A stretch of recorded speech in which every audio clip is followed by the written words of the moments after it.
Yeah, I'm going to go to the car boot this morning after I've had a nice cup of tea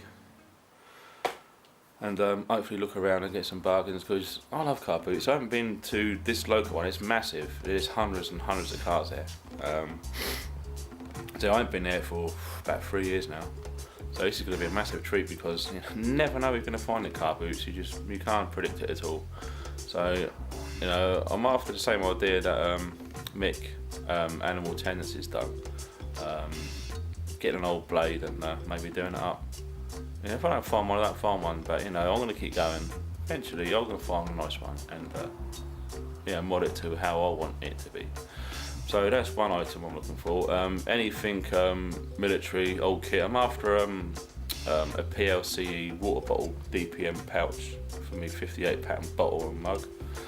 I've even had my mate down the ex-Gov place, see what happens about that. But in the meantime, I'm going to pop down and have a quick scout around, because you can find sometimes all sorts of military stuff knocking about. So yeah, looking forward to it. So anyway, I'll catch you guys soon. Nice clearance, price up the item. Quite comfy.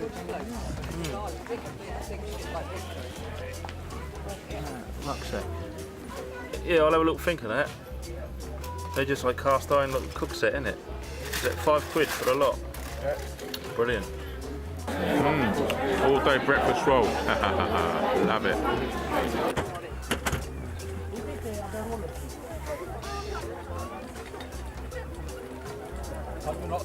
Right, boys and girls, just come back from the car boot, and as you can see, Mick, Animal Tendencies, look, it's all your idea, mate. So how fitting.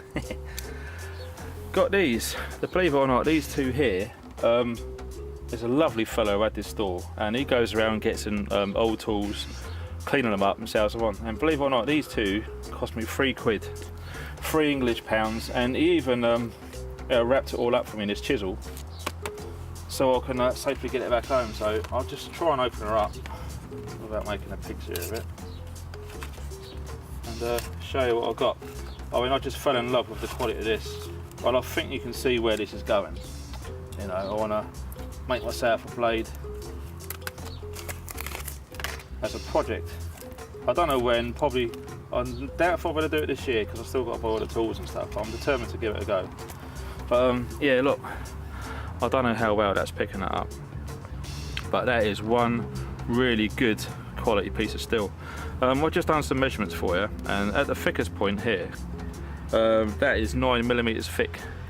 It's as solid as an ox, really. And it's 36mm wide across here, and it's 200mm long from the shoulder right to the tip of this lovely chisel. Now, you can tell that it's really good quality steel, it really is. So I've absolutely made up with that. Excuse the boy races in the background, you got bloody Subarus everywhere for some reason. But anyway, as you can see, it gradually thins off, so I thought that's great for a knife. I can just do my drawing on there, take the steel from it, and get something nice out of that. It's a nice sturdy bit of chisel there. And I couldn't pass his hammer up as well. Stanley, 24 ounces, made in England.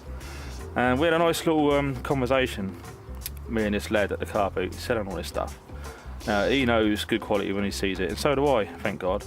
We're talking stuff from the 70s and before. Anything after that, really. You're all like treading on, dodgy ground, really, because a lot of the crap now is made in China. That's a proper made in England, hard as nails. And it's a tiny little bit rusty when he gets them. He says he can tell it's good quality because it doesn't take that long to clean up, and when it does, well, you can just tell everything's straight, not pitted, good quality. So yeah, made up with that. But I'll show you this lot. I couldn't believe this. As I say, I got these for £3, which is nothing really. I mean, God, you can't even buy a packet of 10 cigarettes for that now, probably. So yeah, great. Moving on to this little lot here. Let me just zoom out for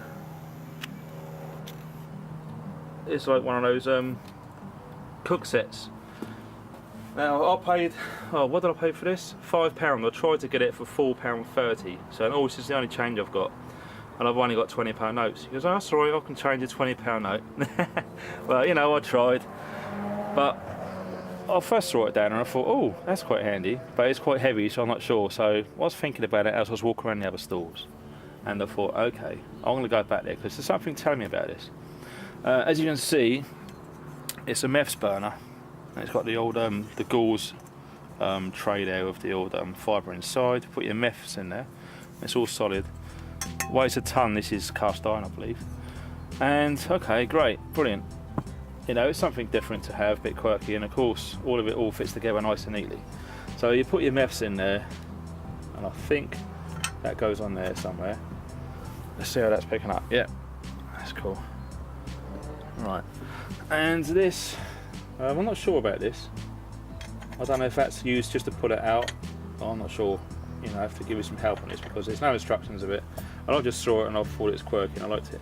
So you've got your meths burning away in there. I'm presuming that's off. And that sits on top for your little barbecue, if you wanted to. Oh, okay, great, nice one. You've got a cast iron pot, but it'll sit on top. And if you noticed, it's sort of indented along there, so that's perfect fit. So it's not going to move around too much. Of course, that's bubbling away. You've got your stew and all the rest of it. And you think, okay, I'm not sure if it goes this way, and this actually, that size there, fits inside there, so it doesn't move around. But I'm a bit miffed about this. He jokingly said it was a fondue cooker, which it could well be, but it's a shame that this wasn't a closed lid that can go on top. And do you know the funny thing was when I looked at all this? I thought, okay, you know, for £5 that's great, but I don't know if you can see it, but if you look at that, I don't know if the camera's picking up or not. Le Creuset, I think it's called, the top quality French-made cast iron cook stuff. Now, I've got a feeling this is like hardly ever been used. It might even be brand new, I'm not sure. But I've got a feeling to buy something like this would probably be about £70 to £80 England, and I got it for £5. So, really made up with that. As I say, it's not the sort of thing you want to lug around in your backpack going and hiking and stuff, but in the bug out vehicle, just stashed away. It's great, yeah, it's really, really good. And of course, you can do all sorts of different things with this. You know, you don't have to, you know, set it up as I did then. You can do anything you like, really. I mean, you can just decide to just chuck a load of coals in there and just to cook your meat up and stuff straight on the rack. Or you can just have a fire going in there and have your stew going in there. You know, the possibilities, you can do all sorts of mixes and matches. I mean, you know me, like to have options, so. For £5, really, from the car boot and all that lot. So it's £8 for all of that. So I think I had a good deal really. So it just goes to show, you know, if you get time and the weather's nice, get yourself out to a car boot anywhere in the UK, or garage sales, I think they called it in the US. You never know what you're going to pick up, honestly. I mean, I can go there next week and there could be nothing. But in fairness, you know, I spent 2 or 3 hours walking around the place, and a lot of it was kiddies' clothes and, you know, toys and stuff. All of a sudden you come across people selling stuff like this. Sometimes you don't even want to haggle because the price is so cheap and you know you're getting quality. You feel a bit rude, but you try to haggle anyway. Anyway, I thought I'd share that with you. So yeah, go for it. You know, if you see a car boot sale, you know, coming up near you, just take a toddle along. You never know what you're going to find. So thanks for watching, and look out for the life project when I come to do it.